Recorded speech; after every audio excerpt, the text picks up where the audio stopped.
കോഴിക്കോട് ചേലമ്പ്രയിൽ 11-കാരനെ കാണാനില്ല എന്ന പരാതി. പാറയിൽ ഫൈസലിന്റെ മകൻ മുഹമ്മദ് ഫാദിലിനെയാണ് ഇന്നലെ വൈകുന്നേരം മുതൽ കാണാതായിരിക്കുന്ന വിവരങ്ങളുമായി അഭിജിത്ത് മുഴക്കം ചേരുന്നു കോഴിക്കോട് നിന്ന്. അഭിജിത്ത്, ഗുഡ് മോർണിംഗ്, പറയും.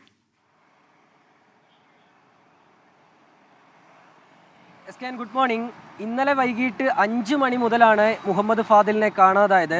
ആദ്യഘട്ടത്തിൽ വീട്ടുകാരൊക്കെ സമീപത്തെ മറ്റ് ഏതെങ്കിലും വീടുകളിൽ പോയിരിക്കാം എന്നുള്ളൊരു സംശയത്തിലായിരുന്നു. പക്ഷേ ഏറെ വൈകിയും ഈ കുട്ടിയെ തിരിച്ചു വരാത്തതിനെ തുടർന്നാണ് പോലീസിൽ പരാതി നൽകിയത്. പിന്നീട് പോലീസും നാട്ടുകാരും ഒക്കെ ചേർന്ന് തിരച്ചിൽ ആരംഭിക്കുകയായിരുന്നു. പാറയിൽ ഫൈസൽ എന്നയാളുടെ മകനാണ് കാണാതായ മുഹമ്മദ് ഫാദിൽ.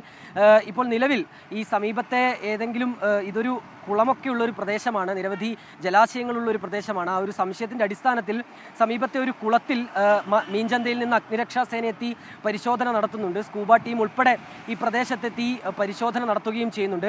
ഒരു CCTV ദൃശ്യങ്ങളും അതിനിടയിൽ പുറത്തു വന്നു. അത് ഈ മുഹമ്മദ് ഫാദിലിൻ്റെതാണ് എന്നുള്ളതാണ് ബന്ധുക്കൾ പറയുന്നത്. ഏതായാലും ഈ CCTV ദൃശ്യങ്ങളുടെയൊക്കെ അടിസ്ഥാനത്തിൽ നിലവിൽ ഒരു പരിശോധന ഈ പോലീസും നാട്ടുകാരും ഒപ്പം തന്നെ ഈ ഫയർഫോഴ്സ് ഒക്കെ ചേർന്ന് ഊർജിതമാക്കിയിട്ടുണ്ട്. വിധി ദിനത്തിൽ 24 മാജിക് ജൂൺ 4 ചൊവ്വാഴ്ച രാവിലെ 5 മണി മുതൽ 24-ൽ.